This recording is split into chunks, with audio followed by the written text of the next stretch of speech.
jiwaku.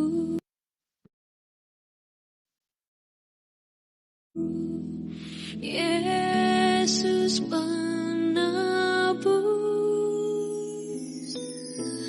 orang lain kau hampiri,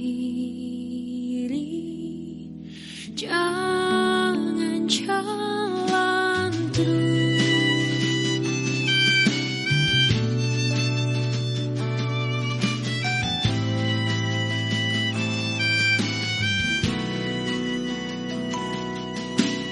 Di hadapan tata ramah, aku menyembah, tunduk dalam penyesalan. Tuhan tolonglah. Yesus Tuhan, dengar doaku. Orang lain kau hampiri, jangan jalan terus. Ini saja andalan.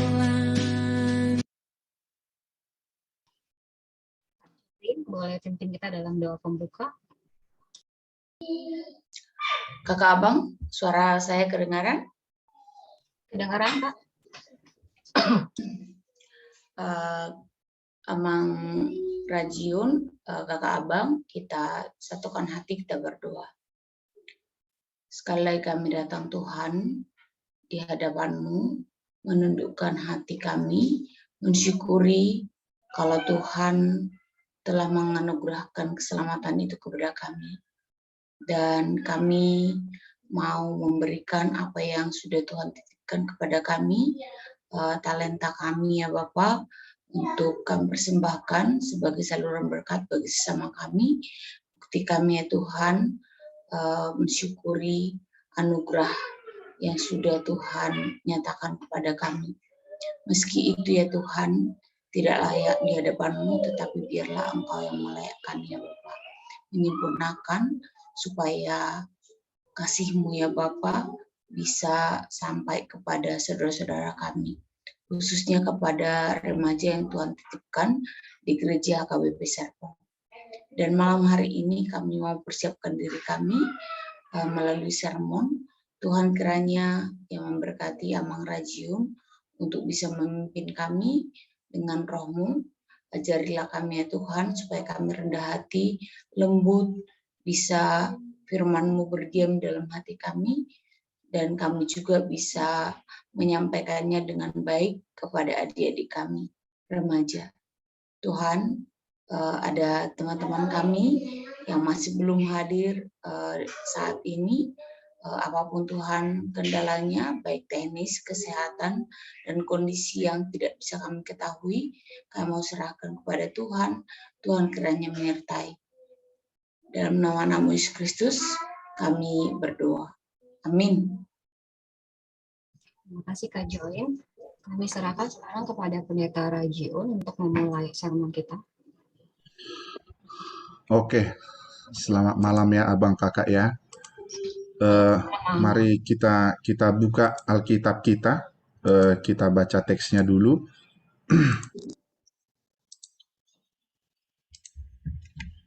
Dalam Matius pasal yang ke-13, ayat yang 1, ayat pertama hingga ayat 9, dilanjutkan dengan ayat 18 sampai ayat yang ke-23. Tapi ada baiknya kita baca dari ayat pertama hingga ayat yang ke-23 ya. Kita membacanya secara bersama-sama, kita membacanya secara bergantian. Mungkin teman saya beresponsori ya, Kak Rakna lah ya. Oke, Matius pasal yang ke-13. Perumpamaan tentang seorang penabur. Pada hari itu keluarlah Yesus dari rumah itu dan duduk di tepi danau. Maka datanglah orang banyak berbondong-bondong lalu mengerumuni dia. sehingga ia naik ke perahu dan duduk di situ, sedangkan orang banyak semuanya berdiri di pantai. Dan ia mengucapkan banyak hal dalam perumpamaan kepada mereka, katanya, adalah seorang penabur keluar untuk menabur.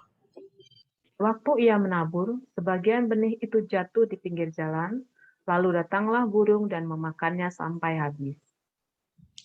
Sebagian jatuh di tanah yang berbatu-batu, yang tidak banyak tanahnya. Lalu benih itu pun segera tumbuh karena tanahnya tipis. Tetapi sesudah matahari terbit, layulah ia dan menjadi kering karena tidak berakar. Sebagian lagi jatuh di tanah semak duri, lalu makin besarlah semak duri itu dan menghimpitnya sampai mati.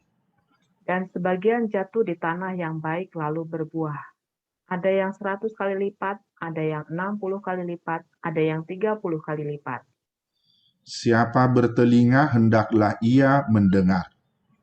Maka datanglah murid-muridnya dan bertanya kepadanya, "Mengapa engkau berkata-kata kepada mereka dalam perumpamaan?"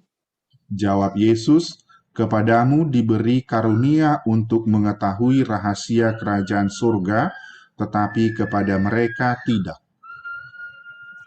Mempunyai, kepadanya akan diberi, sehingga ia berkelimpahan. Tetapi siapa yang tidak mempunyai, apapun juga yang ada padanya akan diambil daripadanya. Itulah sebabnya aku berkata-kata dalam perumpamaan kepada mereka, karena sekalipun melihat, mereka tidak melihat, dan sekalipun mendengar, mereka tidak mendengar dan tidak mengerti. Yesaya yang berbunyi, "Kamu akan mendengar dan mendengar, namun tidak mengerti. Kamu akan melihat dan melihat, namun tidak menanggap." Sebab hati bangsa itu telah menebal, dan telinganya berat mendengar, dan matanya melekat tertutup supaya jangan mereka melihat dengan matanya, dan mendengar dengan telinganya, dan mengerti dengan hatinya, lalu berbalik sehingga aku menyembuhkan mereka. Tapi berbahagialah matamu karena melihat dan telingamu karena mendengar. Sebab aku berkata kepadamu, sesungguhnya banyak nabi dan orang benar ingin melihat apa yang kamu lihat, tetapi tidak melihatnya, dan ingin mendengar apa yang kamu dengar, tetapi tidak mendengarnya. Karena itu, dengarlah arti perumpamaan penabur itu. Kepada setiap orang yang mendengar firman tentang kerajaan surga, tetapi tidak mengertinya, datanglah si jahat dan merampas yang ditaburkan dalam hati orang itu. Itulah benih yang ditaburkan di pinggir jalan. Benih yang ditaburkan di tanah yang berbatu-batu ialah orang yang mendengar firman itu dan segera menerimanya dengan gembira. Tetapi ia tidak berakar dan tahan sebentar saja. Apabila datang penindas atau penganiaya karena firman itu, orang itu pun segera murtad. Yang ditaburkan di tengah semak duri ialah orang yang mendengar firman itu, lalu kekhawatiran dunia ini dan tipu daya kekayaan menghimpit firman itu sehingga tidak berbuah. Yang ditaburkan di tanah yang baik ialah orang yang mendengar firman itu dan mengerti, dan karena itu ia berbuah. Ada yang 100 kali lipat, ada yang 60 kali lipat, ada yang 30 kali lipat. Ya, sampai di sana teks bacaan kita. Kita lanjutkan ke dalam buku KTB kita bab 4, taat dalam anugerah. Hari Minggu orang tua Joseph, kelas 3 SMP, membangunkan mereka sekeluarga supaya mereka bersiap-siap untuk beribadah ke gereja. Ibu Joseph sudah beres-beres sejak subuh pagi untuk mempersiapkan sarapan, begitu juga pakaiannya yang hendak dipakainya ke gereja nanti. Joseph pun bangun dari tidurnya, lalu bergegas mandi dan mempersiapkan dirinya sebelum berangkat ke gereja. Setelah mereka semua, abang, kakak, beserta orang tua, Joseph telah selesai beres-beres, mereka pun akhirnya berangkat menuju gereja. Sesampai di gereja, mereka mengikuti ibadah mulai dari awal sampai akhir. Saat pemberitaan firman, pengkhotbah sangat luar biasa menyampaikan firman Tuhan ke tengah-tengah jemaat. Di dalam khotbahnya, pendeta terkadang memasukkan hal-hal yang lucu agar jemaat tetap fokus untuk mendengarkan khotbah yang disampaikannya. Dan itu terbukti banyak jemaat yang suka dan tetap mendengarkan khotbah dari si pengkhotbah. Selesai ibadah, mereka pun pulang ke rumah. Setelah setengah jam sampai di rumah, Joseph pergi bermain ke rumah temannya bernama Calvin, yang ketepatan pada saat itu tidak bergereja. Joseph pun berkata kepada Calvin, "Sayang kau tadi tidak gereja. Bagus sekali tadi khotbah dari amang pendeta loh. Banyak hal-hal lucu dibuat amang itu tadi." Calvin pun penasaran dengan khotbah yang disampaikan amang pengkhotbah, lalu ia pun menanyakan kepada Joseph, "Lah, aku penasaran kali khotbah amang itu. Apa khotbah amang itu? Ceritakanlah sama aku biar aku juga dapat bagian dari khotbah itu." Joseph tidak dapat menjelaskan apa yang ia dengarkan. Jawabnya kepada Calvin hanya sebatas, pokoknya enak kalilah khotbah amang itu." Hal ini sama seperti yang disampaikan dalam nats firman kita pada hari ini, firman Tuhan jatuh di pinggir jalan. Itulah gambaran daripada Joseph. Amin. Pertanyaan yang perlu didiskusikan, di manakah posisi kita dalam mendengarkan firman Tuhan? Apakah benih yang jatuh di pinggir jalan? Apakah benih yang jatuh di tanah yang berbatu-batu? Apakah benih yang jatuh di semak belukar? Atau apakah benih yang jatuh di tanah yang baik? Yang kedua, bagaimanakah sikap orang yang telah menerima anugerah Allah dalam merespon firman Tuhan? Yang ketiga, apakah firman yang kita dengar dapat kita wujudkan dalam kehidupan kita? Ya, demikian pengantar kita di dalam pasal bab yang keempat dari Injil Matius pasal yang ke-13. Nah, sedikit lagi untuk memberikan pemahaman kepada kita di dalam hal menyampaikan tentang maksud-maksud Allah ya. Jadi Yesus ketika di dalam pengajaran yang dia sampaikan kepada orang-orang banyak dan juga kepada murid-muridnya, salah satu metode yang dipakai oleh Yesus adalah dengan cara menyampaikan perumpamaan ya. Jadi perumpamaan itu akan merujuk terhadap satu pemahaman bagaimana orang yang mendengar, bagaimana orang-orang yang hadir pada saat Yesus memberitakannya dengan mudah mereka memahaminya di dalam konteks yang mereka sedang gumuli ya. Nah, tentu saja pasal 13 ini konteks yang boleh kita lihat adalah konteks pertanian. Artinya konteks di mana para pendengar dengan mudah memahami ketika Yesus menjelaskan tentang kerajaan Allah, tentang firman Allah itu sesuai dengan hal yang boleh sangat mereka sangat pahami di dalam keseharian dalam kehidupan mereka. Nah, berkaitan dengan perumpamaan tentang seorang penabur, jadi kita bisa melihat yang pertama sekali bahwa ketika ada penabur tentu saja ada yang ditaburkan. Apa yang ditaburkan itu adalah benih ya atau bibit. Yang kemudian ketika ada seorang penabur, ada benih, tentu saja ada lahan atau media yang dipakai untuk menaburkan benih itu supaya dia bertumbuh dengan baik. Satu hal dalam tradisi pertanian lah misalnya ya. Jadi misalnya Kak Isi lancar bahasa Batak ya Kak Isi ya. Nggak apa-apa kalau saya campur-campur ya. Kalau Kak Rina udah senyum-senyum dia. Kalau Kak Rina lancar sekali bahasa Bataknya. Ya, dalam tradisi budaya Batak ya, dalam tradisi kita orang Batak sebagai yang berprofesi sebagai petani ya, ketika seorang petani akan menaburkan benih, katakan benih padi ya. Jadi yang pertama sekali dilakukan di dalam hal pengerjaan untuk mempersiapkan lahan di mana benih padi akan ditaburkan, si petani tersebut akan mengolahnya dengan sangat baik dan tentu saja berbeda dengan cara dia mengolah lahan di mana benih itu nanti akan ditanam kembali.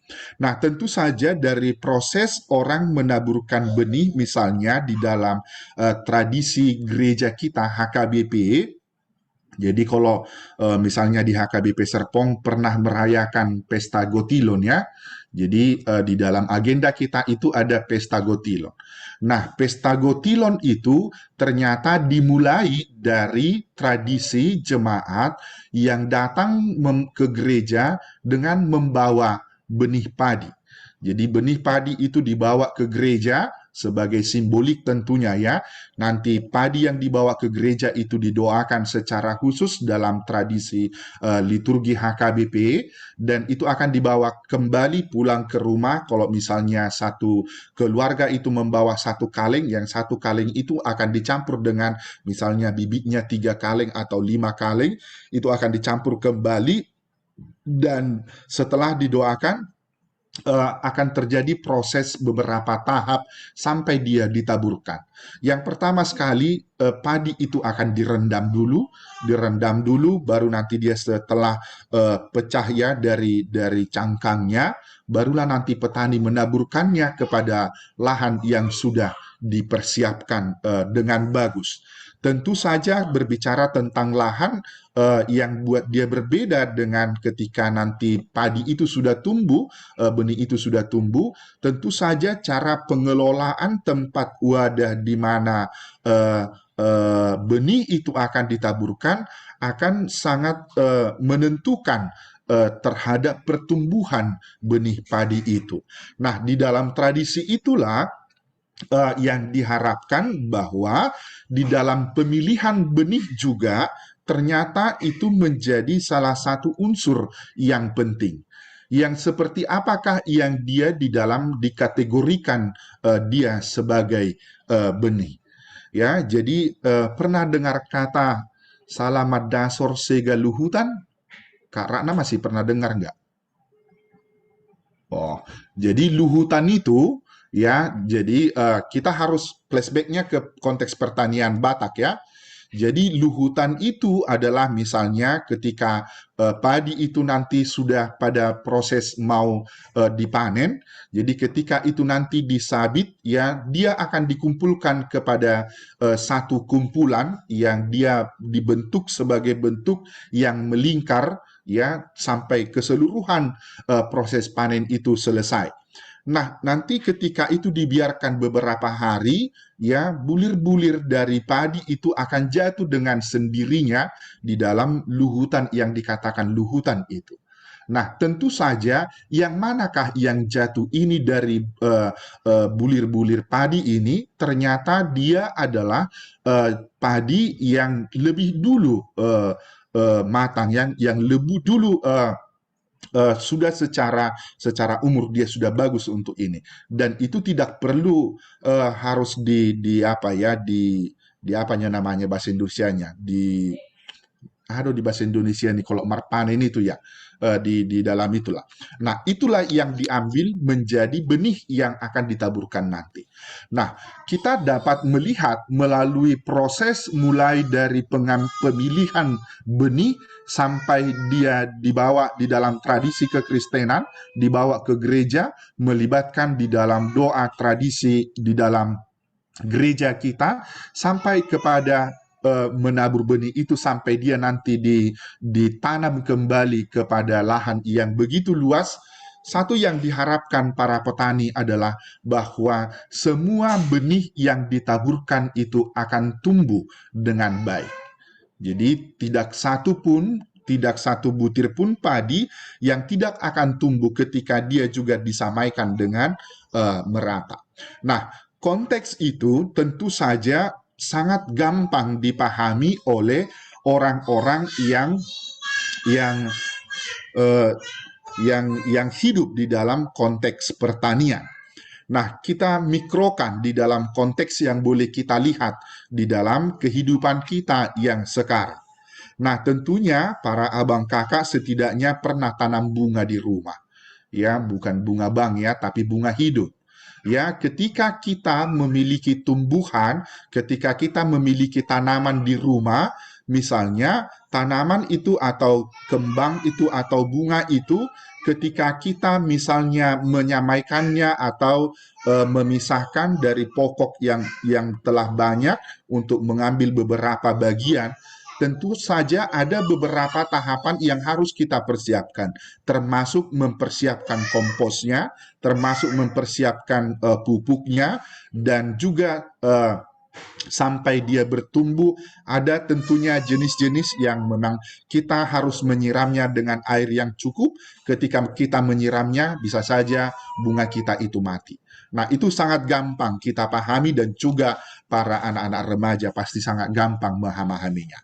Nah, penganalogian terhadap konteks pertanian di dalam hal Yesus membicarakan tentang kerajaan Allah, dia menganalogikan firman Tuhan yang dia sampaikan itu, yang dia beritakan itu sebagai satu hal penggambaran yang ternyata itu sangat mudah ditemukan di tengah-tengah kehidupan mereka. Nah, penggambaran firman Tuhan yang diberitakan itu digambarkan di dalam beberapa lahan yang sering kita jumpai di dalam ayat yang pertama sampai ayat yang ke-9 dan 13 sampai ayat yang ke-23, ayat 18 sampai 23 merupakan penjelasan lebih mendetail lagi terhadap penggambaran di dalam ayat yang pertama hingga ayat yang ke-9 terhadap beberapa lahan yang telah dijelaskan oleh Yesus ya. Yang pertama itu adalah di pinggir jalan, yang kedua itu adalah di tanah yang berbatu-batu, yang kemudian benih yang jatuh di semak belukar, dan benih yang jatuh di tanah yang baik.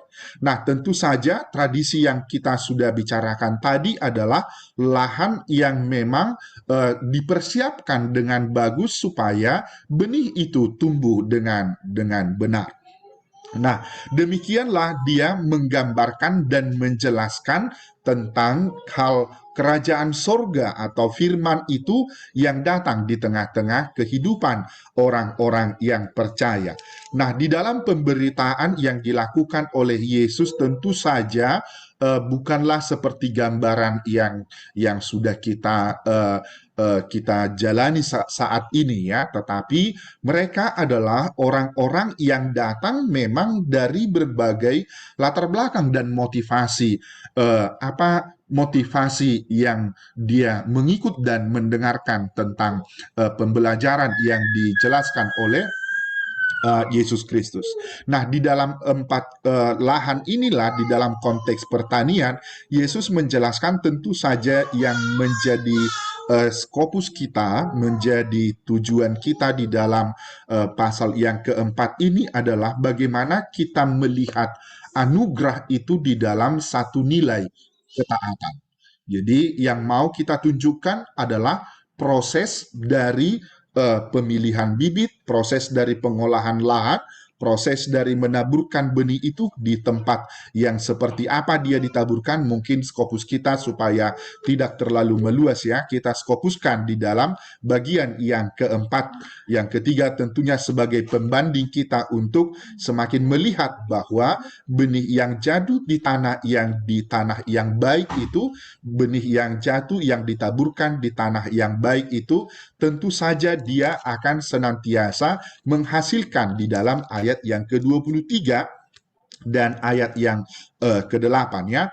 Ayat yang ke-8, dan sebagian jatuh di tanah, ada yang 100 kali lipat, ada yang 60 kali lipat, ada yang 30 kali lipat. Ayat yang ke-23, yang ditaburkan di tanah yang baik ialah orang yang mendengarkan firman itu dan mengerti, dan karena itu ia berbuah. Ada yang 100 kali lipat, ada yang 40 kali lipat, ada yang 30 kali lipat. kembali kepada penjelasan tadi, situasi yang dihadapi oleh oleh Joseph dan Calvin, ya, tentu saja kedua orang ini adalah sama-sama orang yang tidak beruntung menurut saya, karena Joseph sendiri hanya ingatnya bagian yang lucu-lucunya. Calvin sendiri tidak mendapatkan karena dia tidak pergi ke gereja. Nah, tentu saja penggambaran ini menjadi satu penggambaran bagaimana kita melihat anugerah di dalam Injil yang diberitakan Kristus itu menjadi satu bagian tanggung jawab yang ketika kita sebagai orang percaya, ketika sebagai adik-adik kita remaja, sebagai lahan yang diperuntukkan di mana kita menaburkan firman itu, di mana kita menaburkan Injil itu kepada kehidupan itu sendiri. Nah, tentu saja kita akan mengatakan bahwa ketika dia menghasilkan berlipat ganda, ya, jadi dari satu butir padi dia akan menghasilkan satu bilur padi yang banyak, yang tentu saja dia akan memiliki perbedaan dangadong sarupa dinoniate. Jadi setiap bilur dari padi itu tidak memiliki jumlah yang sama. Ada yang seperti digambarkan, jadi ada dia yang kelipatannya 100, ya, tentu saja ini angka yang perfect, ya, angka 60, angka 30. Nah, tentu saja kita berangkat dari 3, 6, dan 10 merupakan kelipatan-kelipatan bagaimana juga anugerah yang diterima itu sebagai satu media yang ternyata orang percaya, yang ternyata adik-adik kita remaja juga memiliki tanggung jawab untuk menggandakan anugerah itu sendiri. Apakah anugerah itu? Tentu saja Injil yang diberitakan oleh Kristus Yesus. Nah, ke dalam hal inilah kita diperhadapkan bagaimana kita melihat perumpamaan tentang seorang penabur dan yang benih yang ditabur ini ke dalam konteks kita yang sekarang. Mari abang kakak kita diskusikan pada bagian pertanyaannya yang mau kita diskusikan di nomor 1, nomor 2, dan nomor 3, ya, mungkin skopusnya lebih banyak di dalam penjelasan bagian pertanyaan yang pertama, ya. Pertanyaan yang kedua, bagaimanakah sikap orang yang telah menerima anugerah Allah dalam merespon firman Tuhan? Apakah firman yang kita dengar dapat kita wujud nyatakan dalam kehidupan kita? Mari silakan kita mendiskusikannya. Kita akan dipandu sama Kak, apa tadi kita yang ini? Kak Kania, ya? Saya Amang, Kak. Halo. Silakan, Kak. Oke. Terima kasih, Amang. Bagi kakak abang, kita boleh diskusi. Bagi yang punya pertanyaan ataupun mau sharing, kami persilakan waktu dan tempat.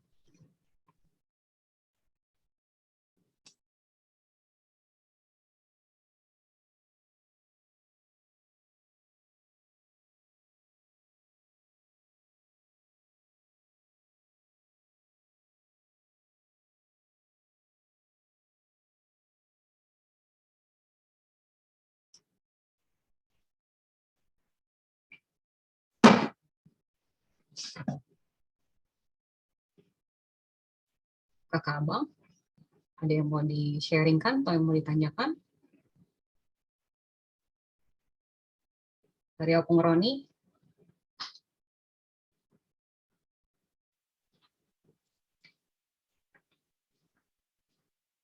Ini di KTB buku sebelumnya sudah ada, yaitu di buku di bab 3. Pas sekali ayatnya.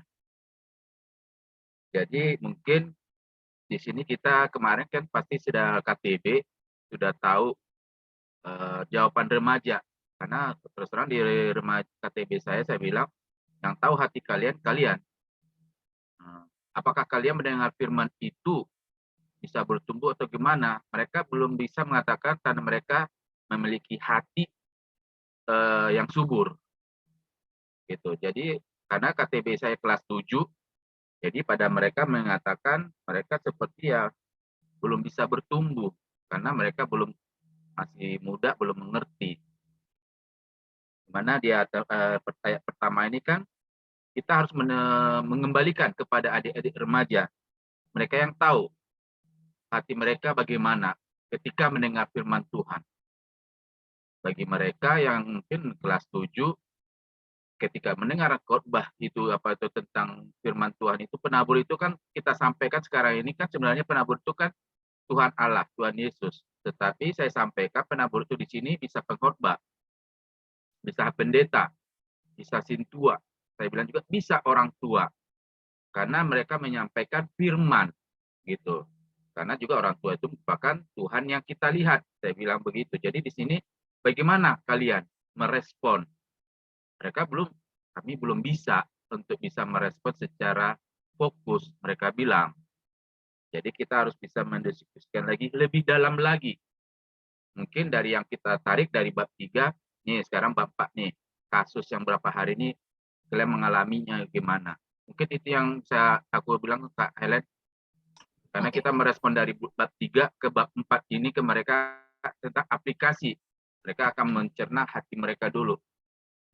Mungkin ada teman-teman yang bisa menyampaikan, terima kasih, karena ini dari sambungan dari bab 3 masalahnya. Kak Betty? Terima kasih, Kom. Kak Betty ada masukan atau? Oke. Aku sedikit mau sharing, dulu pernah bagian aku itu menyisir kantin belakang supaya anak-anak 11-12 tuh masuk ke kelas saya. Itu tugas aku sama Sahala dulu, selalu menyisir. Jadi ketika aku giring mereka ke dalam kelas, bagi aku pribadi, aku harus bisa memasukkan anak-anak itu di dalam kelasku, mau bagaimanapun caranya itu udah tugas aku ketika aku memutuskan untuk pelayanan. Jadi ada satu anak, memang kita semua bergumul untuk satu anak ini, waktu tahun berapa aku lupa. Jadi dia bilang seperti ini, Kak, ngapain kakak taruh aku di dalam kelas ini? Percuma, dia bilang gitu. Kenapa percuma, aku bilang? Karena saya pasti akan tidur, saya akan ngantuk, dan saya nggak akan konsen. Hal yang saya cuma bisa bilang bahwa adalah, terserah, aku bilang. Tapi bagi saya, tugas saya adalah mendudukkan kamu di kelas saya, kamu mendengarkan, mungkin bukan saya yang melawat kamu, tapi mungkin Roh Kudus, dan Tuhan sendiri yang akan bekerja untuk kamu. Saya hanya ingat bahwa apa yang kita tuai itu mungkin bukan hari itu langsung bekerja, tapi mungkin kelak akan lama atau bagaimanapun itu pasti akan menuaikan suatu hasil. Yang terpenting adalah kita selalu menjalankan tugas kita dengan segenap hati kita, ditabur terus gitu. Itu sih dari aku pribadi yang aku alami selama aku membawa PA di pendamping remaja. Mungkin kakak-kakak lain ada yang mau sharing atau mau diskusikan lagi yang lain.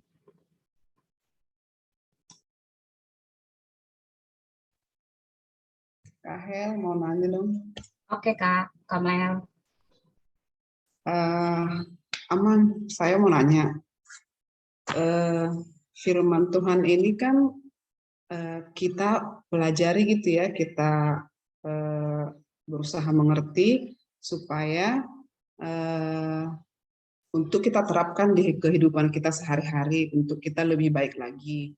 Nah, saya mau nanya, Amang, sampai sejauh mana kita tahu bahwa kita itu sudah mengerti firman Tuhan? Apakah hanya sudah cukup hanya dengan tingkah laku kita di kehidupan kita sehari-hari, atau masih ada lagi yang lain Amang yang perlu kita tahu atau kita koreksi untuk menyatakan bahwa kita itu sudah mengerti firman Tuhan gitu, Amang. Makasih, Amang. Makasih, Kak Hel. Ya Kak, langsung dijawab apa mau satu lagi, Amang? Ya, boleh yang lain merespon, Kak Melati, boleh kita sama-sama saling merespon. Ya, Kakak Abang, bagaimana?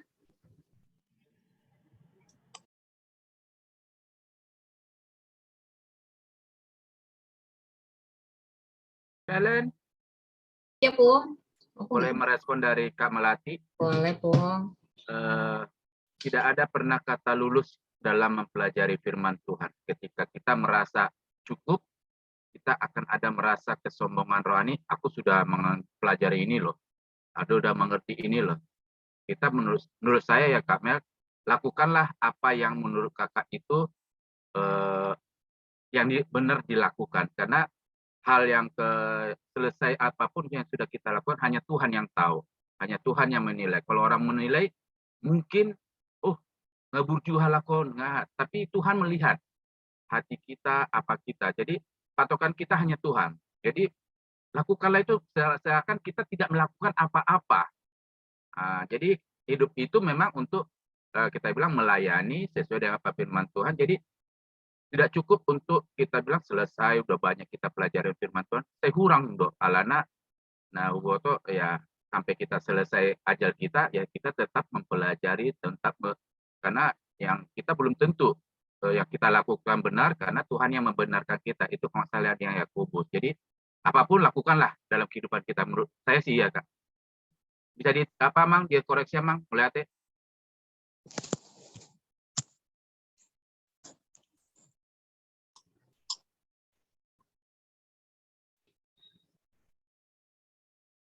Ada lagi dari kakak abang yang lain?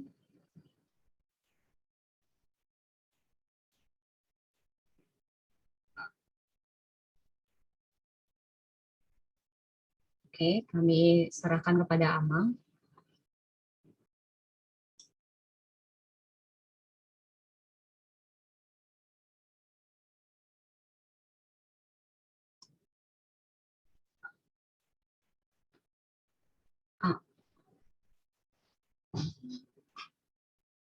Mohon maaf, Amang, suaranya nggak kedengaran. Sorry, lupa buka ininya. Kita berangkat dari pernyataan Kak Helen tadi ya. Tentu saja ketika kita melihatnya ke dalam satu penggambarannya, jadi sebenarnya di dalam kembali kepada proses penabur dan yang ditabur tadi ya, di manakah kesempatan seorang penabur itu melihat pertumbuhan dari benih yang dia tabur. Ternyata di dalam tradisi pertanian itu, jadi ketika benih yang sudah ditaburkan itu ke lahan yang sudah disediakan, benih yang ditabur itu akan ditutupi bisa dengan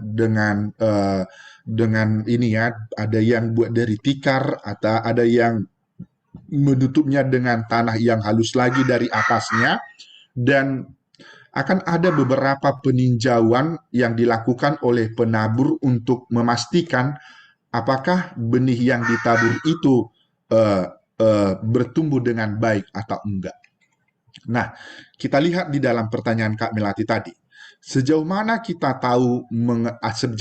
kita mengetahui bahwa ketika kita sudah mengerti, memahami, dan menjalankan firman itu di dalam kehidupan setiap hari.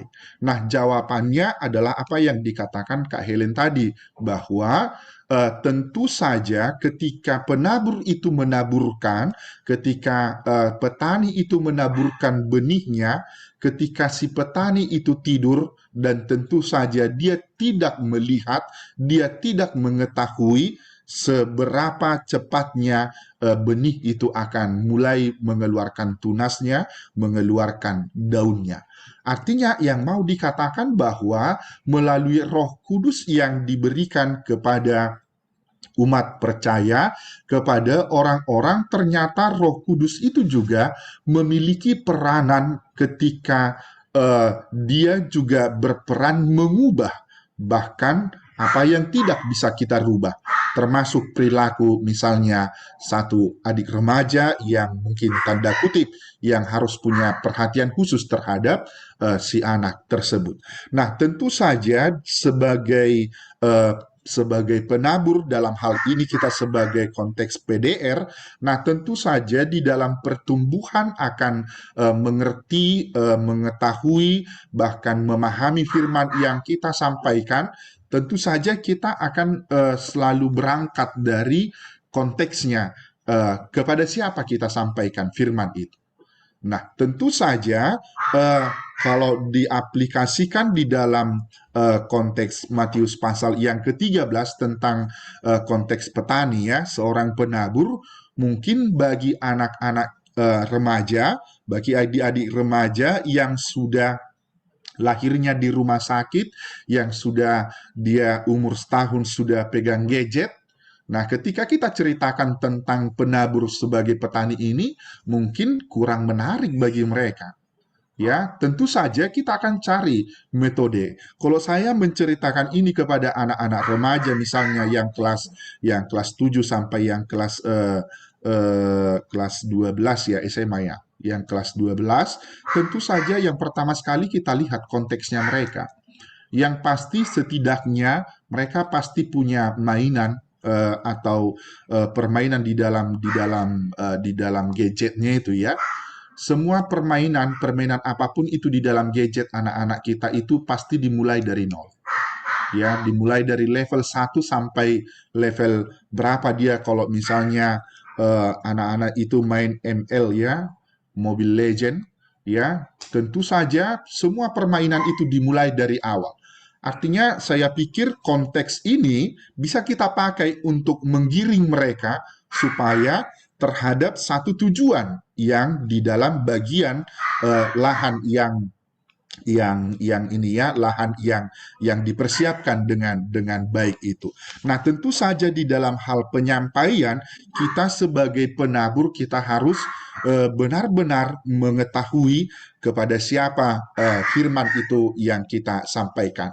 Tentu saja kita bisa saja memakai relevansi terhadap setidaknya apa yang bisa kita ketahui melalui konteks adik-adik remaja itu ya. Itu yang pertama. Nah, kemudian tentu saja melalui dengan hal yang demikian kita mengetahui apakah firman yang kita sampaikan itu tentu saja kita bandingkan dengan cerita pendalaman di dalam bagian bab yang keempat terhadap apa yang dialami oleh si Joseph ya ketika dia tiba di dalam hal menerima pemberitaan terhadap khotbah yang disampaikan di tengah-tengah pelayanan gereja. Nah, tentu saja ini yang paling ideal dan ini yang paling sering terjadi di gereja kita HKBP. Kan itu kan? Apalagi belum song kita di HKBP, hola so diboto hani padita mabben na lucu-lucu ya. Torido kok nggak enak amang pendeta Nababan itu khotbah. Kenapa? Serius sekali khotbahnya, nggak ada lucu-lucunya, kan? Nah, sebaliknya, ya, saya pernah katakan begini di dalam khotbah. Sebenarnya kalau kita mau lucu-lucuan kan udah banyak fasilitasnya ya. Stand up komedi, OPJ, dan hal-hal lain. Termasuk ngeri-ngeri sedap. Itu bisa juga membuat kita tertawa kan? Artinya, ketika di dalam hal pemberitaan, tentu saja orang kebanyakan, ya, secara khusus kita berbicara jemaat HKBP, ketika hadir pengkhotbah yang kocak, ya, pasti kita kenal dengan pendeta D. Maxima Juntak, almarhum, ya. Itu salah satu pendeta HKBP yang menurut kita para pendeta yang stand up komedinya bisa berjam-jam membuat orang terbahak-bahak. Ya, tetapi ketika kita tanya, aduh ipola nih jamita ini ngok, ya ketawa-ketawanya itu yang biasa dijelaskan. Sama dengan konteksnya Joseph ini. Saya pikir Joseph ini mewakili jemaat HKBP yang dewasa dan juga yang anak-anak. Nah, tentu saja di dalam hal penabur, di dalam hal kita sebagai penabur, tentu konteksnya bahwa kita PDR ininya sekarang yang penabur. Ya, kemana kita menaburkan apa yang kita taburkan? Tentu saja di dalam pemberitaan firman tadi, tentu saja di gambaran yang sudah diperlihatkan ya, ada 4 kualifikasi, ada 4 jenis orang-orang yang menerima firman itu. Jadi kita sangat gampang menemukannya dalam kehidupan adik-adik remaja. Ya, adong-don, saya hudul gitu kan, tapi pikirannya udah melayang-layang kepada gamenya, karena ada timingnya kan, kapan dia harus dipanen misalnya lahan yang di dalam gamenya itu, kapan dia harus bertanding dengan klub yang lain, mereka itu punya data-datanya semua. Tentu gambaran yang pertama di pinggir jalan, di tanah yang berbatu, di tanah yang semak berduri ini tentu saja tadi saya katakan supaya kita lebih banyak mengarahkannya kepada bagian yang keempat di tanah yang subur itu. Hasilnya apa? Itu tadi yang di ayat 2, ayat yang ke-8 dan ayat yang ke-23. Artinya kehidupan orang yang menerima firman itu dia harus menunjukkan, harus ada hasilnya. Jadi mungkin di bab 3 ada nggak disinggung ya tentang kemurtatan ya, karena di dalam ayat teks kita tadi ada dibicarakan tentang kemurtatan. Siapa tahu muncul di dalam kelas 12, siapa tahu ada pertanyaan itu ya. Ayat yang keberapa tadi berbicara tentang kemurtatan?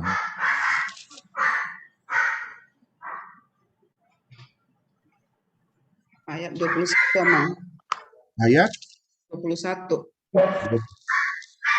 Ayat yang ke-21, tetapi ia tidak berakar dan tanah sebentar saja. Apabila datang penindas atau penganiaya, karena firman itu, orang itu pun segera murtad. Jadi tentu saja penggambaran Yesus tentang kemurtatan ini adalah kita bisa lihat sebagaimana dijelaskan di dalam Ibrani pasal yang ke-5 ayat yang ke-4 sampai ayat yang ke-6. Ya, itu jawaban apabila misalnya anak-anak remaja ada yang mulai berpikir jauh kalau dalam kasuistik tertentu ya. Ibrani pasal 6 ayat yang ke-4 sampai ayat yang ke-6 dikatakan demikian. Sebab mereka yang pernah diterangi hatinya, yang pernah mengecap karunia surgawi, dan yang pernah mendapat bagian dalam Roh Kudus, dan yang mengecap firman yang baik dari Allah, dan karunia-karunia dunia yang akan datang.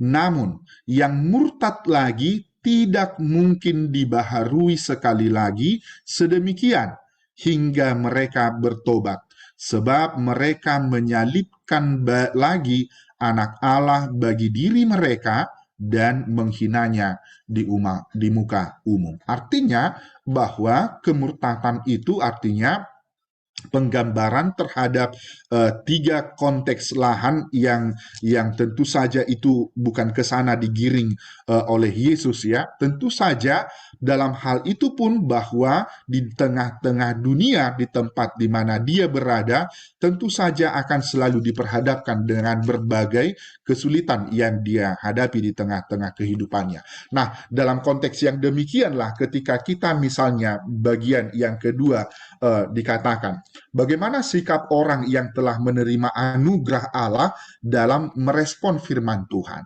Kita harus meyakinkan adik-adik remaja bahwa mereka adalah orang-orang yang sudah menerima anugerah itu. Ya, melalui apakah mereka sudah menerima anugerah itu? Tentu saja melalui kehidupan itu sendiri. Mereka bisa hidup, mereka bisa datang ke gereja, mereka bisa menyembah Dia, tentu saja itu dipahami sebagai anugerah daripada Allah. Mereka bisa sekolah, mereka bisa berpakaian, mereka bisa makan dan minum di tengah-tengah kehidupannya, mereka bisa tidur nyenyak di rumah yang nyaman, itu merupakan anugerah atau pemberian daripada Allah. Nah, sebagai orang-orang yang menerima anugerah, apakah yang menjadi responnya terhadap anugerah itu sendiri, terhadap apa yang dia terima?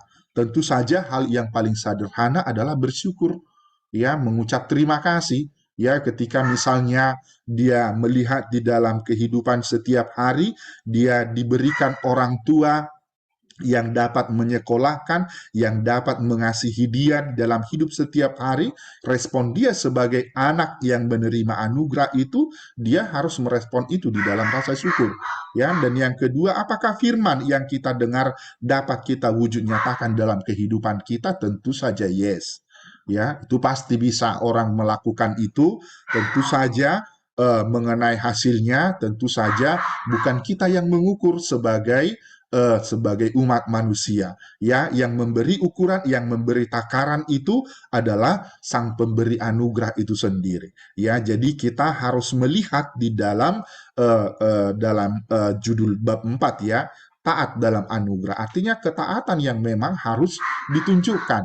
Ya, persoalan ketaatannya 30% kah, 60% kah, 100% kah, biarlah sang pemilik anugerah itu yang akan menentukan itu. Tetapi setiap orang yang menerima anugerah itu, dia akan menghasilkan kembali, tentu saja ketika dia misalnya kita bisa bandingkan dengan talenta, ya, dengan talenta adik-adik remaja itu.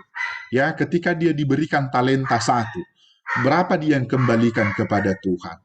Atau ketika Tuhan memberikan talenta kepada seseorang, misalnya dia berikan talenta bahkan kepada kakak abang PDR, dia berikan talenta satu, tentu saja yang satu yang diberikan itu, kita diberikan kebebasan untuk mengembangkan talenta itu, membuatnya menjadi 30, menjadi 60, dan menjadi 100. Artinya sebagai orang percaya, di dalam ketaatan itu kita punya otoritas untuk melipat gandakan anugerah itu di dalam kehidupan kita setiap hari. Itu yang mau kita respon, itu yang mau direspon oleh adik-adik kita remaja.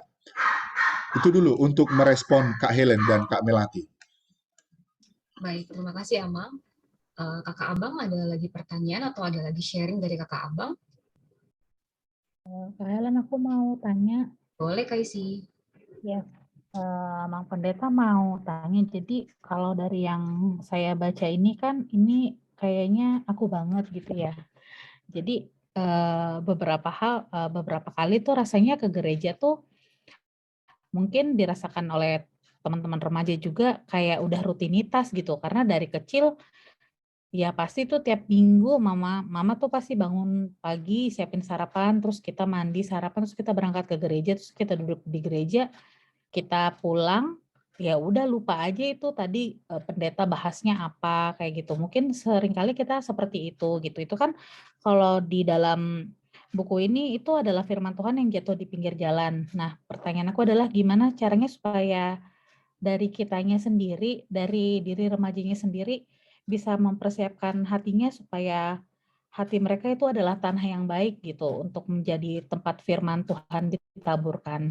Seperti itu sih yang pertanyaan dari aku. Oke, ada lagi Kakak Abang?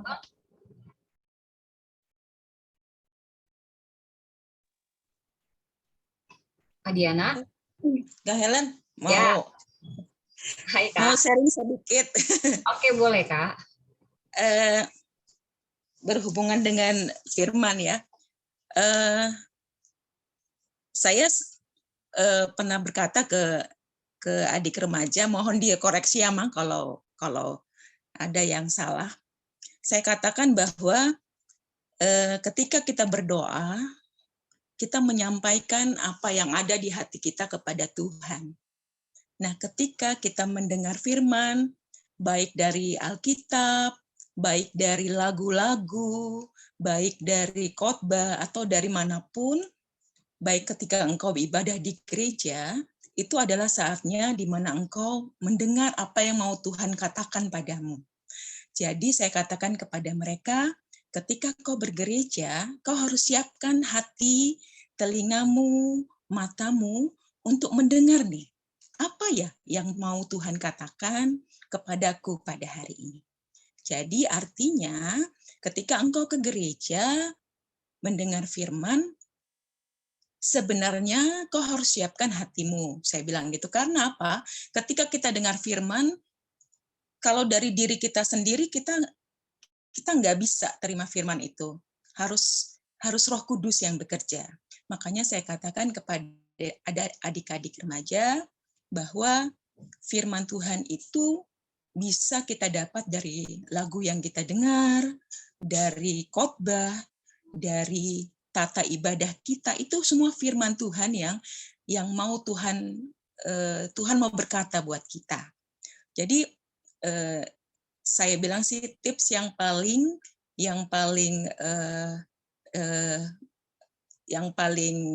nyaman, yang paling apa gitu ya, mudah buat adik-adik. Bagaimana ya caranya supaya kita itu ke gereja itu dapat sesuatu gitu ya. Soalnya adik remaja pernah dulu bertanya kepada saya seperti itu. Nah, yang saya katakan adalah ketika kau datang ke gereja, hal yang ada dalam pikiranmu hari ini, apa ya yang mau Tuhan katakan pada saya? Karena pasti firman itu tidak ketika firman kita dengar itu tidak sia-sia, nggak ada yang sia-sia. Jadi ketika kau datang ke gereja, kau siapkan hatimu, bilang apa ya yang mau Tuhan katakan padaku hari ini, gitu. Jadi intinya memang aku katakan kepada adik-adik bahwa persiapkan hatimu untuk mendengar apa yang mau Tuhan katakan padamu hari ini. Seperti itu. Bagaimana cara mempersiapkannya? Tentu pasti dengan berdoa. Memohon Roh Kudus untuk boleh bekerja supaya firman itu boleh ada di hati kita. Itu. Jadi mungkin dengan sikap hati, dengan pikiran yang sudah kita bawa dari rumah kepada adik-adik, kita jadi lebih mudah gitu. Baik itu bisa kita dapat dari lagu-lagu kadang yang kita dengar, karena saya juga sering begitu. Terkadang khotbah bisa pesannya bisa nggak dapat kadang, karena ya mungkin ada lain hal ya. Kadang dari khotbah kita nggak dapat sesuatu gitu ya. Tapi saya bisa dapat dari misalnya dari lagu yang saya dengar, atau dari fotum yang saya dengar, atau dari apapun gitu ya. Jadi menurut saya ketika kita ke gereja, ini konteks ke gereja ya. Ketika ke gereja, saya bilang ke adik-adik, kamu persiapkan hatimu mau dengar apa ya yang Tuhan mau katakan pada hari ini. Nah, ketika kau pulang gereja, kau harus punya dapat beberapa item. Oh, Tuhan mau aku hari ini begini. Jadi memberi semangat untuk beribadah ya, dalam konteks ibadah remaja ya, karena mereka memang juga sering curhat, suka nggak ngerti, suka nggak dapet gitu. Nah, saya bilang seperti itu. Itu semua pekerjaan Roh Kudus. Kau harus berdoa sebelum ke gereja. Kau berdoa, mohon tuntunan Roh Kudus. Dan satu, kau harus nantikan nih, Tuhan berikan apa yang mau Tuhan katakan padaku hari ini. Jadi itu tips saya ke adik-adik waktu itu, supaya mereka mendapat sesuatu ketika mereka beribadah. Itu sih yang mau saya sharing aja, Kak Helen. Terima kasih. Terima kasih Kak Diana. Kami serahkan kepada Amang. Ya, saya setuju ya dengan apa yang dikatakan Kak Diana tadi ya. Dan sebenarnya tidak ada yang perlu dikoreksi dari sana.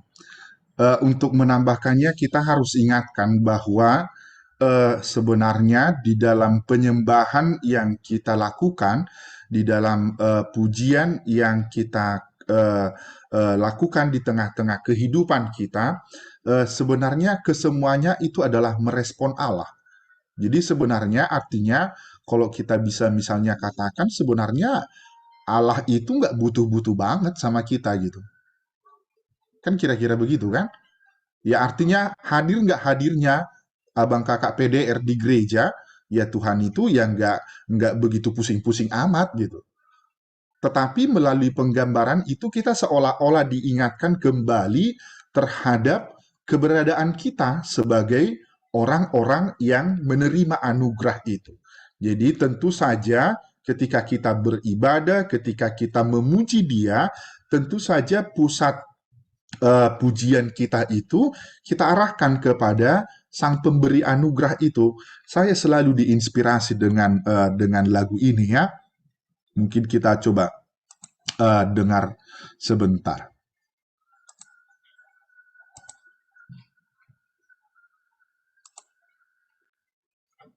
Menyenangkanmu.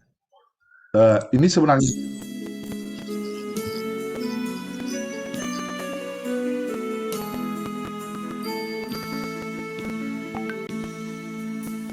Tuhan, ku mau menyenangkan-Mu. Tuhan, bentuklah hati ini jadi bejana untuk hormat-Mu, cemerlang bagai emas murni. Tuhan, ku serahkan hatiku, semua ku berikan padamu. Kuduskan hingga tulus selalu, agar aku menyenangkan-Mu, menyenangkan-Mu, senangkan-Mu. Hanya itu kerinduanku, menyenangkan-Mu, senangkan-Mu. Hanya itu kerinduanku.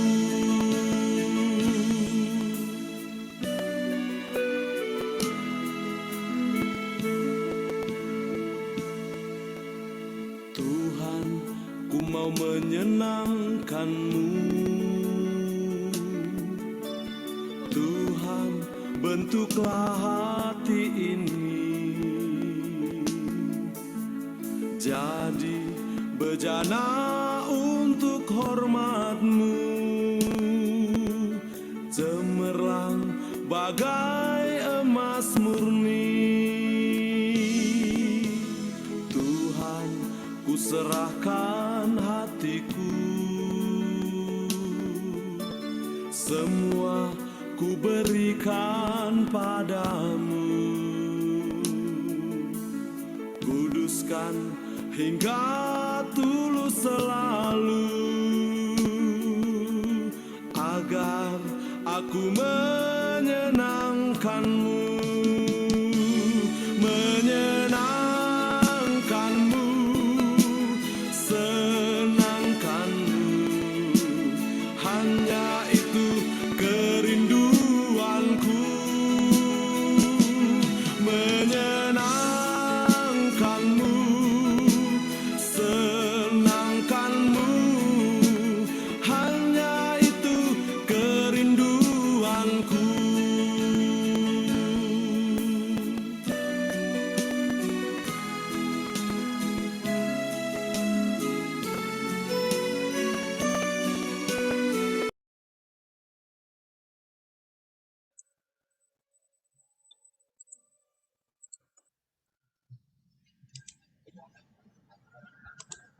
Iya, jadi memang kita sebagai orang percaya diingatkan bahwa memang kita dipanggil hanya untuk mau menyenangkan Tuhan dalam konteks peribadahan itu ya. Jadi karena apa dasarnya? Tentu saja karena anugerah itu. Kembalikan kepada anugerah. Saya selalu mengatakan ya seperti yang dibilang Kak Diana tadi ya. Memang ada waktu-waktu tertentu ya ketika kita datang beribadah, tentu saja tidak secara keseluruhan ibadah itu membuat kita mengarahkan kita kepada pengenalan akan anugerah itu.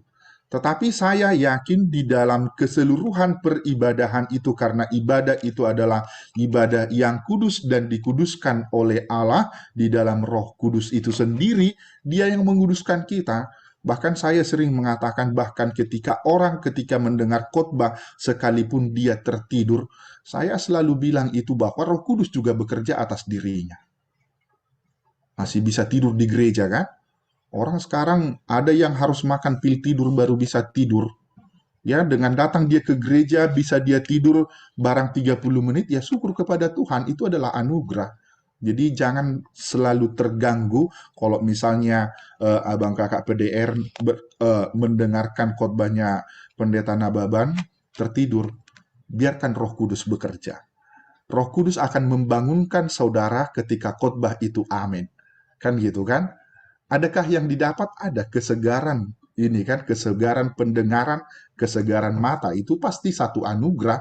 Ya, jangan-jangan di rumah juga nggak bisa lagi tidur kan, memikirkan segala macamnya kan gitu, kira-kira begitu. Jadi berkaitan dengan anugerah ya. Jadi karena dari dalam pasal yang ketiga, bab yang ketiga, kita sudah digiring kepada tentang Matius pasal 13 ya. Jadi kita selalu arahkan kepada anugerah itu sendiri, bahwa kita sekalian, adik-adik remaja itu adalah media yang dipakai Allah untuk menerima anugerahnya.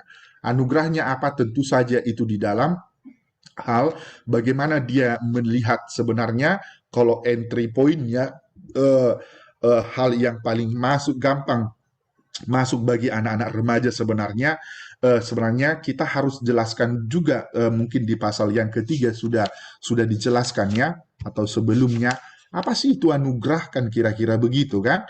Nah, tentu saja di dalam konteks persekutuan dalam anugerah, ternyata firman Tuhan itu yang disimbolkan sebagai benih, ternyata itu juga anugerah gitu, yang dia terima. Ya, senang atau tidak senang, ya, suka atau tidak suka ketika dia duduk sekalipun dengan metodenya Kak Helen sekalipun itu, kita akan paksa dia. Artinya kita harus katakan kepada dia bahwa bagi orang yang seperti itu pun, orang yang sudah menerima Roh Kudus akan bekerja di dalam hidupnya, di dalam hatinya, bahkan apa yang tidak bisa dirubah Kak Helen, misalnya atas dirinya, itu pekerjaannya Roh Kudus akan mengubah itu. Haleluya. Kira-kira begitu Abang Kakak. Oke, terima kasih Amang. Bagaimana Kak Isi dan Kak Diana? Oke, Kak. Kak Isi? Aku boleh sharing nggak, Kak? Oke, boleh Kak Betty. Oke, kalau ini sharing tentang sudah berlangsung KTB beberapa tahun ini ya, Mang ya, dan teman-teman. Di sini aku sih punya suatu hal kebahagiaan sendiri sih, Amang, dengan KTB atau bertemu dengan adik-adik remaja ini, karena gini, seperti tadi Amang bilang, walaupun mungkin seakan-akan apa yang kita sampaikan itu sia-sia, tetapi aku merasa bahwa tidak ada yang sia-sia yang apa yang kita sampaikan. Mungkin pun mereka menanggapi apa yang kita sampaikan itu seakan-akan hanya lewat begitu aja, tapi aku punya keyakinan bahwa suatu saat itu akan mereka dapat atau ingat di suatu hari nanti. Dan masalah untuk menabur tadi, aku pernah baca satu artikel yang menyatakan bahwa dalam menabur itu sendiri, kita jangan hanya semata-mata lihat tanahnya. Dalam artian, contohnya seperti tadi disampaikan bahwa yang di remaja, kategori remaja ini kan penaburnya itu PDR ya. PDR sendiri atau di dalam gereja pendeta sebagai yang menabur tersebut. Nah, mungkin jadi masukan juga di sini untuk diri saya secara pribadi juga bahwa memang apabila saya ingin dengar, mungkin saya harus bisa mengerti cara mereka untuk bisa menerima atau sesuai dengan usia mereka. Itu mungkin ya, yang memang harus saya coba pelajari, dan itu seperti Bang Rodi bilang, tidak ada pernah berhenti untuk belajar untuk hal itu. Yang satu hal yang mau saya sharing sih, yang bikin saya happy, dalam KTB selama online kemarin, ada satu anak yang memang selalu saya japri, saya telepon, saya ingatkan, dia nggak pernah muncul. Tetapi saya bawa dalam doa dan kami doakan juga bersama teman-teman yang lain bahwa supaya dia bisa bergabung. Puji Tuhan, sekarang setelah offline ini dia bergabung dan dia semangat gitu loh. Jadi tidak ada yang sia-sia. Jadi sebagai penabur pun mungkin tidak hanya menabur, tugas kita. Jadi mendoakan juga supaya kita menyiapkan lahan yang akan kita tabur itu bisa menerima gitu loh. Jadi jangan semata-mata kita bilang ke adik-adik remaja itu bahwa kalian harus mendengarkan firman Tuhan, kalian harus begini, harus begini. Tapi mungkin ya fungsi kita sebagai PDR di sini untuk mendoakan mereka juga supaya mereka seperti yang tadi kita disampaikan Amang juga, Tuhan Roh Kudus menggerakkan hati mereka untuk melembutkan hatinya sekedar datang atau sekedar datang KTB aja gitu. Terlepas itu nanti dia paham atau tidak, ya itu berjalannya waktu kita akan terus berproses ya di situ ya. Contoh kita dulu sekolah minggu mungkin zaman sekarang anak kelas 7 SD, saya rasa, anak SMP kelas 1, dibandingkan saya dulu SMP kelas 1, pemahaman Alkitab itu jauh lebih dewasa dibanding saya dulu. Karena sekarang ilmu dan pendampingan dari pendamping remaja itu justru jauh lebih baik saat ini. Jadi saya rasa di sini kita harus bersyukur bahwa sebagai penabur pun, sebagai tugas kita tuh selain untuk menaburkan itu, kita mempersiapkan yang kita tabur itu. Cara kita kemudian mendoakan supaya lahan yang kita tabur itu bisa subur seperti itu. Ya, membutuhkan prosesing memang. Seperti itu memang, mohon koreksinya kalau saya salah. Oke, makasih Kak Betty. Kakak Abang ada lagi yang lain? Aku mau tanya Kak Helen. Oke, Kak Ratna. Ya, Amang, aku mau menanyakan mengenai yang ayat 19 ya. Mengenai yang mendengar firman tentang kerajaan surga tetapi tidak mengertinya. Apakah kata tidak mengerti ini dihubungkan dengan ayat ke-11, di mana Yesus bilang bahwa tapi kepada mereka tidak. Jadi karunia untuk mengetahui itu hanya kepada murid-muridnya saja, tapi ternyata nggak pada semua orang gitu, Abang. Nah, apakah terkait dengan ayat 19 ini, bagaimana cara misalnya kita menjelaskan kepada anak-anak KTP kita tentang tidak mengerti ini?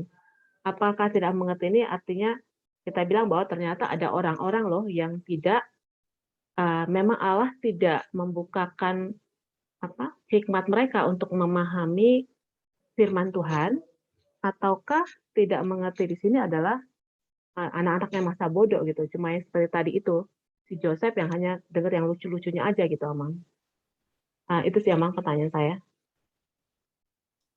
Oke, terima kasih Kak Ratna. Kami serahkan kepada Amang.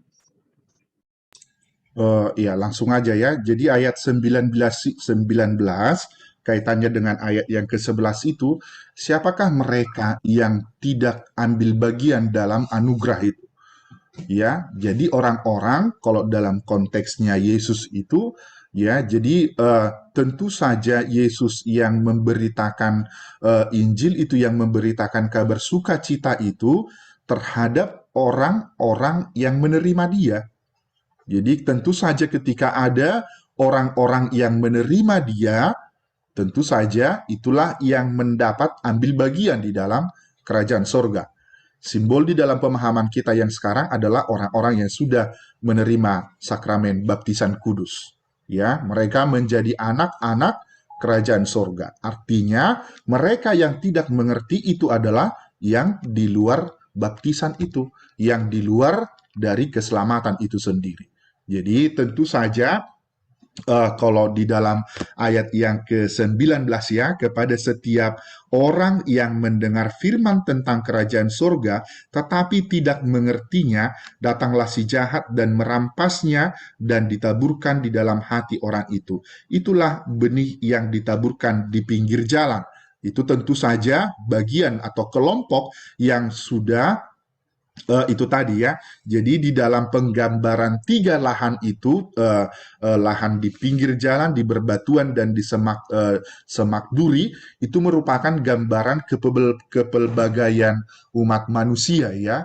Jadi ada dia yang sudah menerima firman itu tetapi dia tidak mengerti karena apa? Ya karena memang lahannya tadi tidak benar dipersiapkan dengan benar. Tetapi di dalam ayat yang ke-11 itu adalah kepadamu diberi karunia untuk mengetahui rahasia kerajaan surga, tetapi kepada mereka tidak.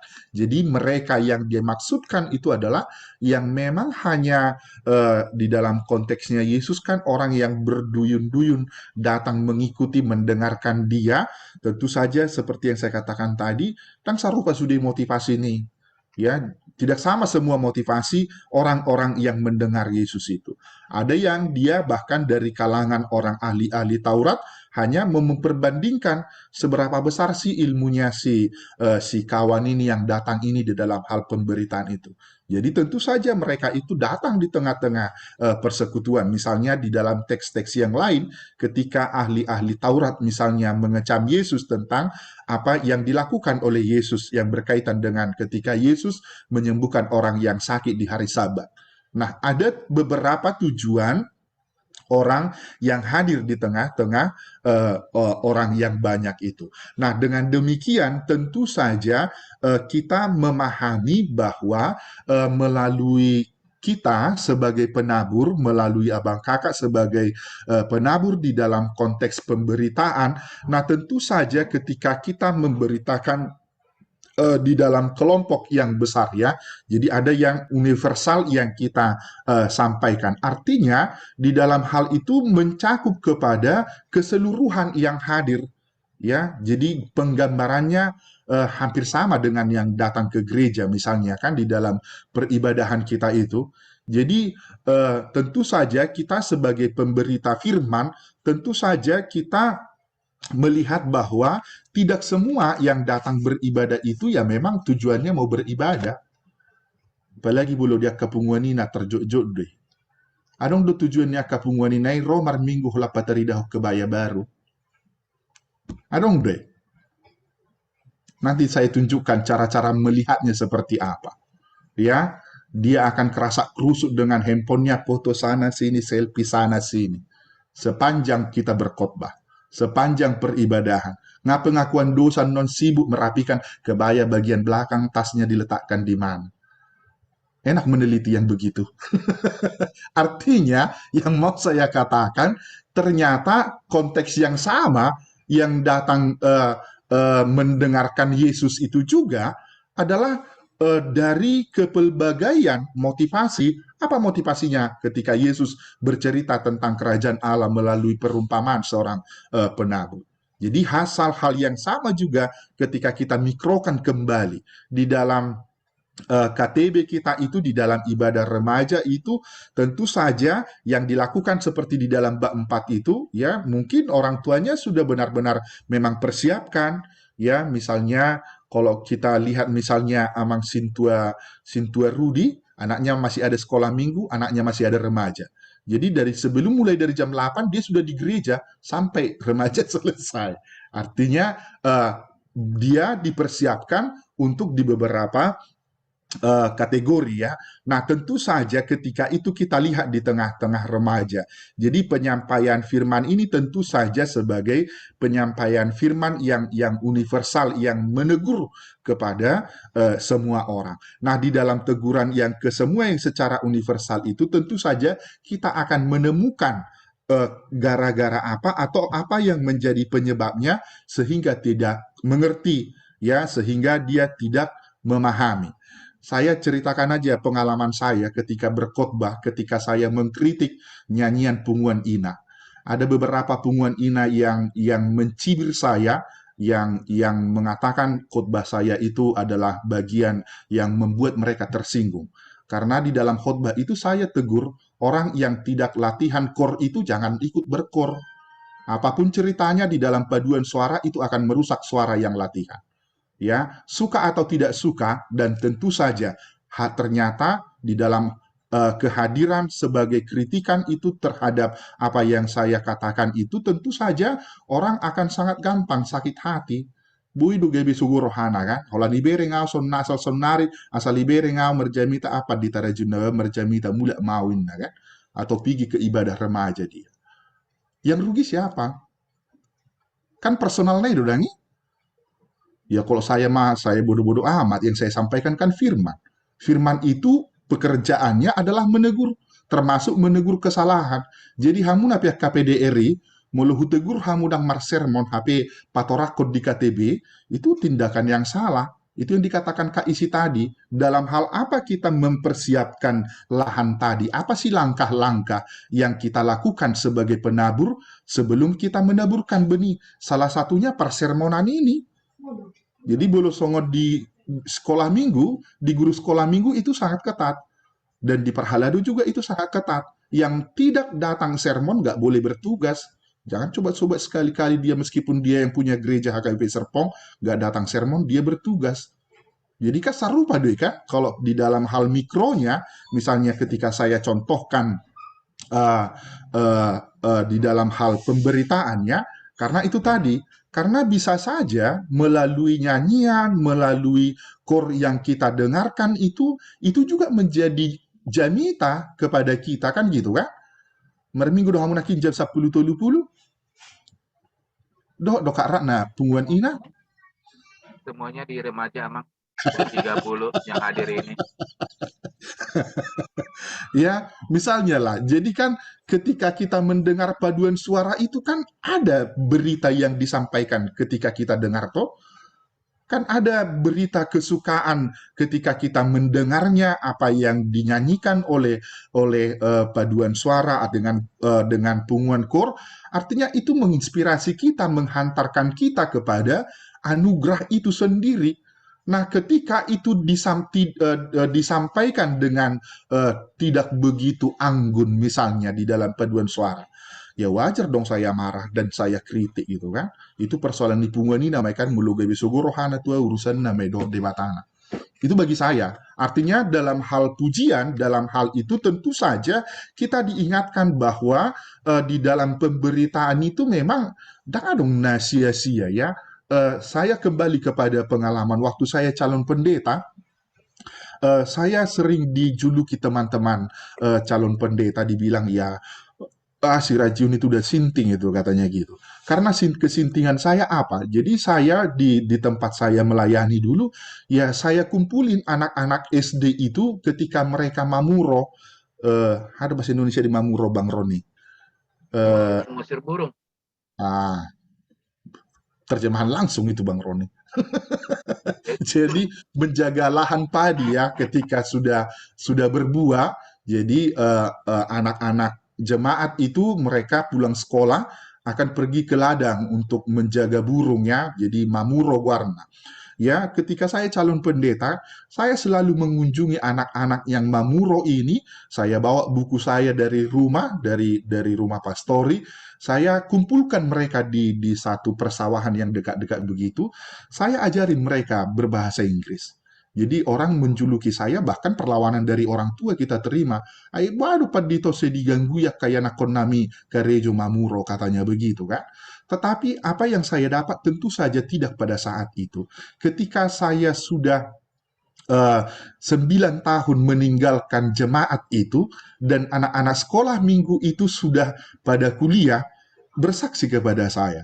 Ada di antara mereka yang mengatakan, mulai hati mamang diajari amak kain bahasa Inggris di sekolah minggu. Kenapa kau bilang begitu? Karena melalui itu kami jadi tertarik belajar bahasa Inggris. Jadi itu merupakan satu berita sukacita bagi kita yang memberitakan. Tentu saja dalam hal pemberitaan anugerah itu memang tidak seperti makan cabai atau seperti makan yang berasa ya, ketika kita makan langsung terasa di dalam mulut kita. Tentu penggambarannya adalah di dalam ayat yang ke-23 tadi, bagaimana kita merespon anugerah itu. Jadi respon kita kan dibagi lagi di dalam 3 kategori. Kenapa dia dibagi dalam 3 kategori? Karena sesuai dengan pengkategorian orang-orang yang menerima itu. Jadi pengembalian terhadap 30, 60, dan 100 itu merupakan satu pewujud nyataan bagi orang-orang yang mendengar dengan baik ya, dengan yang mempersiapkan di dalam kategori yang keempat, di dalam lahan yang baik itu. Nah, sedangkan di dalam lahan yang baik sekalipun, tentu saja hasil tidak pernah sama. Kan itu kan maksudnya kan? Jadi meskipun kita sudah persiapkan lahannya bagus, kita sudah persiapkan, kita sudah sermon, ya bahkan mungkin pada di saat kita hari Sabtu lagi bad mood, ya belum pergi nonton ngeri-ngeri sedap, ya ketika KTB-nya meskipun udah sermon dengan bagus, ngeblank gitu. Apa ini mau diceritakan di KTBK kan gitu kan? Kan bisa aja kita menemukan situasi yang demikian.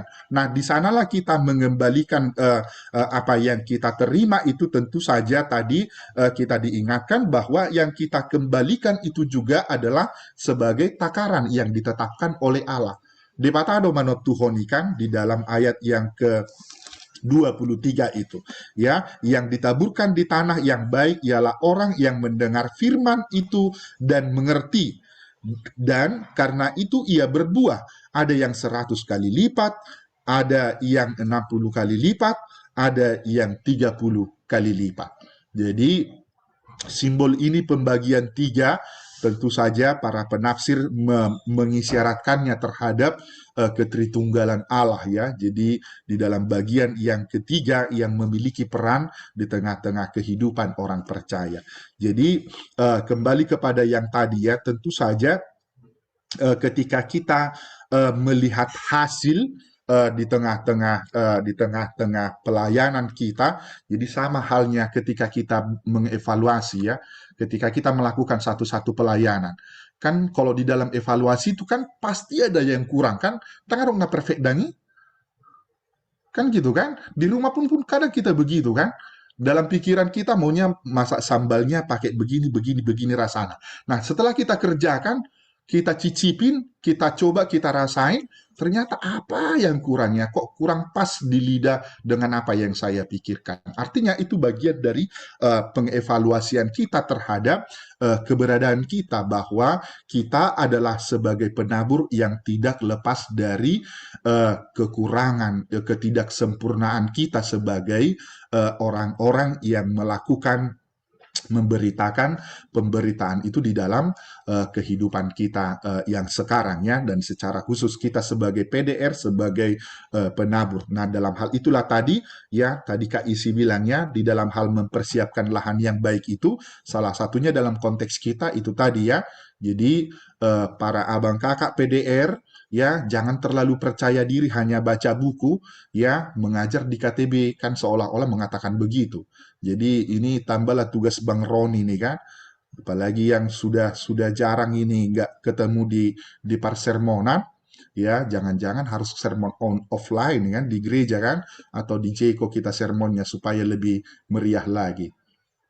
Kira-kira begitu ya. Persiapan tetap harus dipersiapkan, karena di dalam persiapan itulah kita melihat bahwa apa yang kita ketahui kita bagikan dengan teman kita penabur, apa yang tidak kita ketahui kita sama-sama saling melengkapi. Jadi di parsermonanidoi, di kita seperti ini kita saling mengutarakan apa yang boleh akan kita sampaikan kepada adik-adik remaja.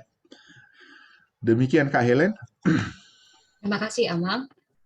Kakak Abang, waktu sudah menunjukkan 21.39, apakah sudah cukup ataukah ada lagi atau bagaimana?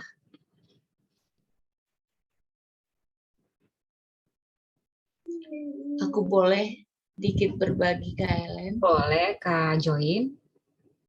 Iya, ini taat dalam anugerah ya. Kalau tadi bicara bagaimana kita menyikapi dan membuat sebuah tanah yang baik untuk masing-masing kita dan juga adik-adik PDR ya. Aku tertarik dengan ayat dari Filipi 1 ayat 29. Ini menjadi ayat favoritku. Sebab kepada kamu dikaruniakan bukan saja untuk percaya kepada Kristus, melainkan juga untuk, masih kedengaran suaraku enggak ya, Kakak Abang? Kedengeran Kak. Ya, melainkan juga untuk menderita gitu. Jadi ini aku selalu bilang ke adik-adik rohani bahwa penderitaan juga itu sebagai anugerah ya. Tadi udah disinggung Amang Rajiun gitu. Nah, jadi kalau bicara taat dalam anugerah ini, aku selalu berbagi bagaimana aku pernah melalui kerikil-kerikil dalam melalui berani tampil beda lah ya. Nah, contohnya di adik-adik remaja, misalnya nih kalau mau menegakkan kebenaran, misalnya di sekolah harus jujur ya. Menyatakan ada teman yang menyontek misalnya, atau dia sedang mau mencoba gitu. Nah, bagaimana dia mau mengungkapkan itu, mungkin awal-awal akan dicibir teman-temannya, dijauhi teman-temannya gitu. Nah, aku selalu bilang ke mereka, ya nggak apa-apa kalau kamu dicibir sekarang, besok-besok dia pasti menyadari itu gitu. Dan satu hal, ya kadang bicara prinsip, kalau misalnya kita berhasil melalui itu ada kepuasan tersendiri gitu, dan kita pada akhirnya dimenangkan gitu. Dengan ayat ini aku selalu bilang ya, karena memang kalau kita udah percaya, ya yang lain-lainnya itu anugerah gitu. Jadi pasti disertailah kalau kita mau mengungkapkan kebenaran. Karena banyak kasus-kasus kan yang misalnya seperti Gayus Tambunan yang dulu kita kenal dia sebagai ya anak rohani sebenarnya gitu, tapi dia tidak berhasil melalui itu ya. Ya kita cobalah, Tuhan pasti menyertai di saat-saat kita harus berkorban gitu, berkorban baik dalam hal harga diri ataupun hal-hal waktu yang harus kita suarakan gitu sih. Aku selalu bilang ke adik-adik remaja gitu dalam hal mempertahankan kejujuran. Itu Kak Helen, terima kasih telah memberikan kesempatan. Ya, oke, aku kembalikan kepada Amal. Oke, udah Kak Helen. Oke, baik. Kalau gitu, sudah 2143 Kakak Abang, kita close dulu untuk sermon hari ini. Kita akan respon sermon kita dengan bernyanyi dari Kak Rina, boleh.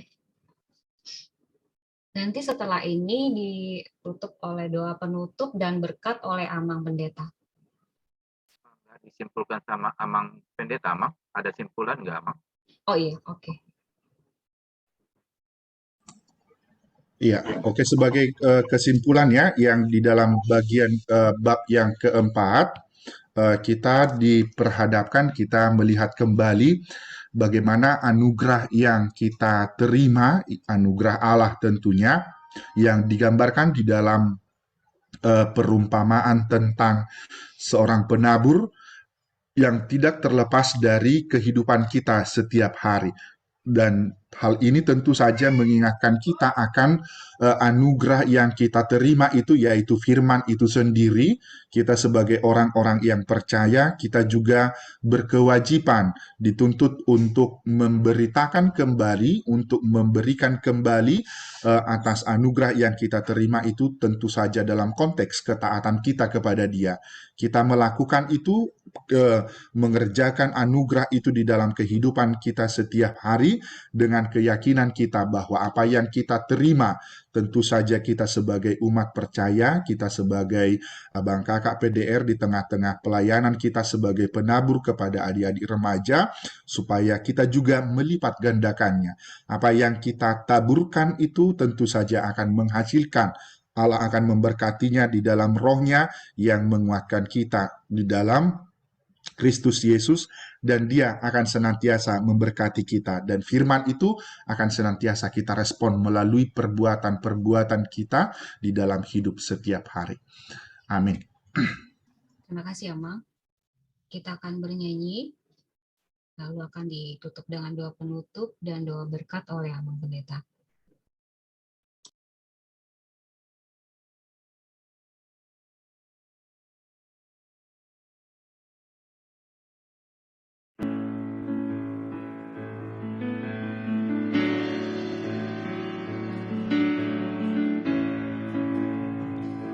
Ayat 1 dan 2 saja. Tak ku tahu kan hari esok, namun langkahku tetap bukan surya ku harapkan, karena surya kan lenyap. Oh, tiada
Marilah kita berdoa. Bapa di dalam surga yang kami kenal dan kami sembah di dalam nama anak-Mu Tuhan Yesus Kristus. Terpujilah Engkau Tuhan atas pemeliharaan Tuhan di dalam persermonan kami pada malam hari ini. Tuhan telah membekali kami melalui firman-Mu yang boleh kami bicarakan, di mana Tuhan menyatakan firman-Mu melalui penggambaran seorang penabur. Kami juga adalah orang-orang yang terpanggil sebagai penabur benih, penabur firman di tengah-tengah pelayanan kami di dalam kategori remaja. Tuhanlah senantiasa memberkati apa yang boleh kami perbincangkan dan diskusikan pada persermonan kami pada malam hari ini, dan Tuhanlah kiranya yang senantiasa memberkati kami, memberkati abang kakak PDR di dalam mempersiapkan bahan KTB mereka, di dalam kelompok-kelompok belajar mereka tentang firman Tuhan. Berkatilah Tuhan kehidupan kami, kehidupan anak-anak-Mu, supaya Tuhan juga melayakkan abang kakak PDR di dalam setiap pemberitaan dan pelayanan yang boleh mereka lakukan, yang boleh mereka kerjakan di tengah-tengah pelayanan di gereja-Mu HKBP Serpong.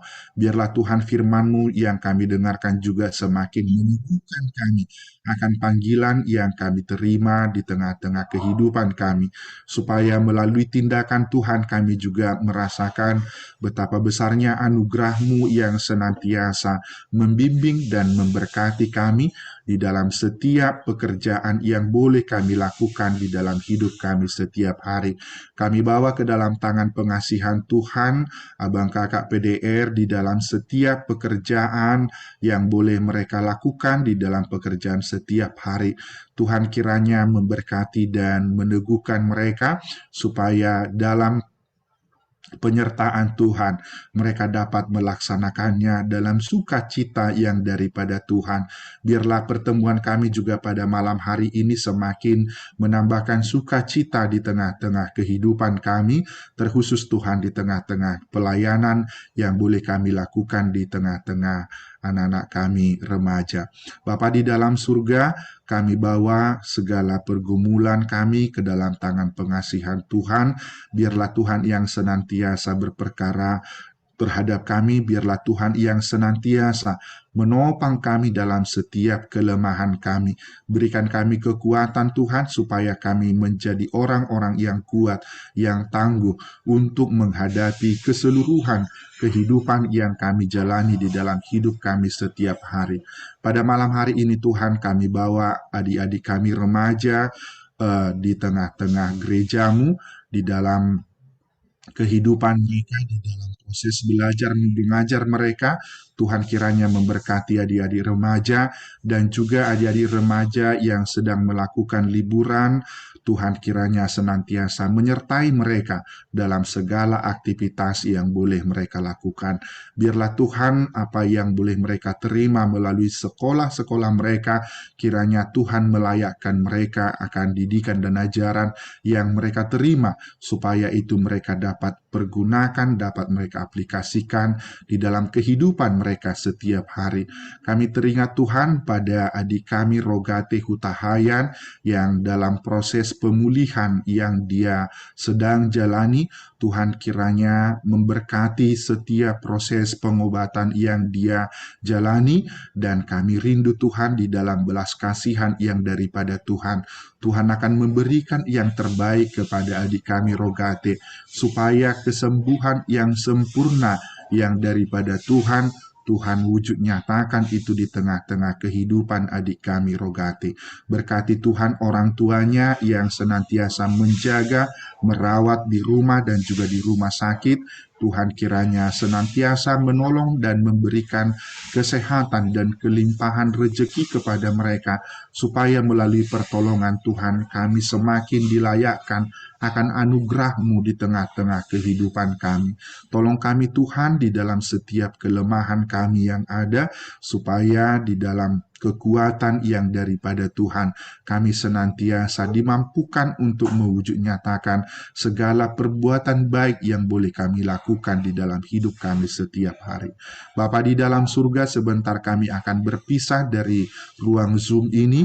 Biarlah Tuhan yang menghantarkan kami dan menemani kami di dalam tidur kami di rumah kami masing-masing. Sertai kami Tuhan, diamlah Engkau di rumah kami masing-masing, supaya melalui penyertaan-Mu pada hari esok, di dalam melanjutkan aktivitas kami di dalam sukacita yang daripada Tuhan, kami bisa mengerjakannya, melaksanakannya dengan sukacita yang daripada Tuhan.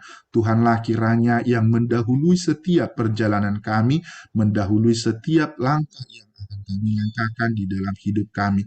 Dan Tuhanlah senantiasa memberkati seluruh pekerjaan yang boleh kami kerjakan pada satu hari ini, baik yang kami kerjakan di rumah, melalui pikiran kami Tuhan, kami serahkan ke dalam tangan pengasihan Tuhan. Hanya di dalam nama anak-Mu Tuhan Yesus Kristus, Tuhan dan Juru Selamat kami berdoa kepadamu. Amin. Marilah kita bersama-sama mengucapkan doa Bapa kami yang diajarkan kepada kita demikian.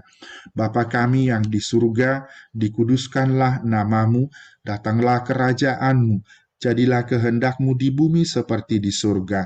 Berikanlah kami pada hari ini makanan kami yang secukupnya, dan ampunilah kami akan kesalahan kami, seperti kami juga boleh mengampuni orang yang bersalah kepada kami. Dan janganlah membawa kami ke dalam pencobaan, tetapi lepaskanlah kami daripada yang jahat, karena Engkaulah yang punya kerajaan dan kekuasaan dan kemuliaan sampai selama-lamanya. Amin. Anugerah Tuhan kita Yesus Kristus, kasih setia dari Allah Bapa, dan persekutuan Roh Kudus kiranya memberkati kamu sekalian sampai selama-lamanya. Amin. Amin. Amin. Amin.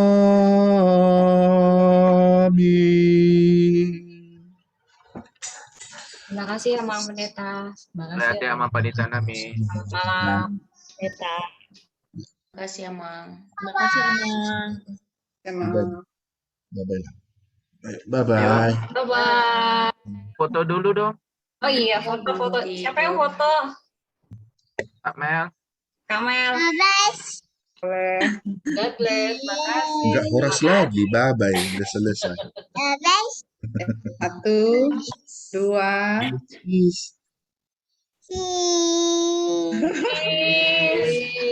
Sekali lagi cheese semua cheese. Bye-bye. 2, 3 cheese. Oke, dah. Oke, bye-bye ya Bang Bye. Kakak. Makasih Amang. Selamat istirahat. Indah Malam. sekali. Oke, terima kasih kakak semua untuk hadir dalam sermon kita. Sesuai tadi kan sudah evaluasi kita ya di gereja. Jadi ya, apakah ada yang mau dibahas di ini, yang mau disampaikan? Kalau dari BPA tidak ada.